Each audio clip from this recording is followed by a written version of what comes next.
బీరకాయ కర్రీకి ప్రిపరేషన్.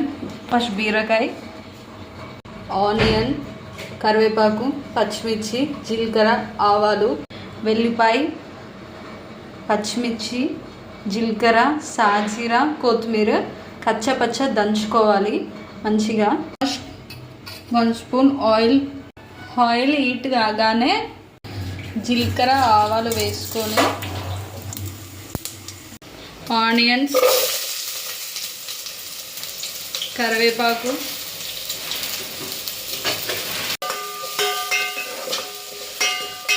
కొంచెం గోలిన తర్వాత ఈ కచ్చపచ్చ దంచుకున్న పేస్ట్ వేసుకొని పచ్చివాసన పోయేంత వరకు కలుపుకుంటే చాలు.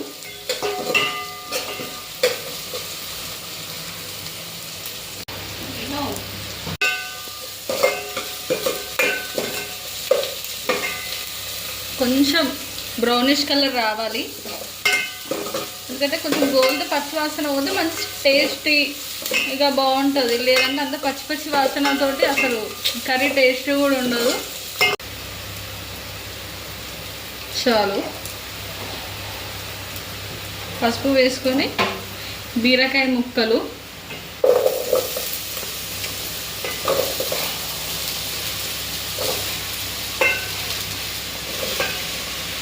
కానీ బీరకాయలు మనం కిలో తెచ్చుకునేం తప్పులేదు, ఎందుకంటే అది కొంచెం అవుతుంది కర్రీ. ఇప్పుడు ఇంత కనిపిస్తుంది కాబట్టి గోలిన తర్వాత ఒక్కరికి కూడా కాదు. చిటికెడు అంటే పోపులకు కొంచెం మగ్గుతుంది, తొందర మగ్గుతుంది, ఎందుకంటే టైం ఎక్కువ పట్టదు అందుకే.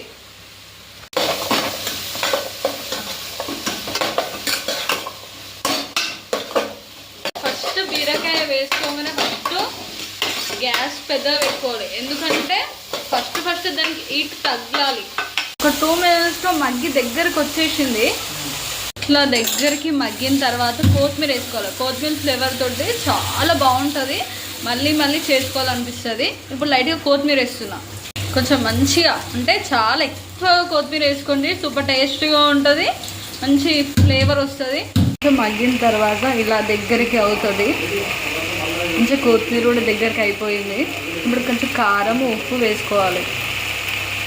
నేనైతే కారం 1 స్పూన్ కారం, 1 స్పూన్ ఉప్పు, ఎందుకంటే మీకు నచ్చినట్టు మీరు ఉప్పు వేసుకోండి, కారం వేసుకోండి, ఎందుకంటే మీరు ఎంత తింటారో బట్టి దాంతో క్వాంటిటీ ఎంత కావాల్సి అంత వేసుకోవచ్చు.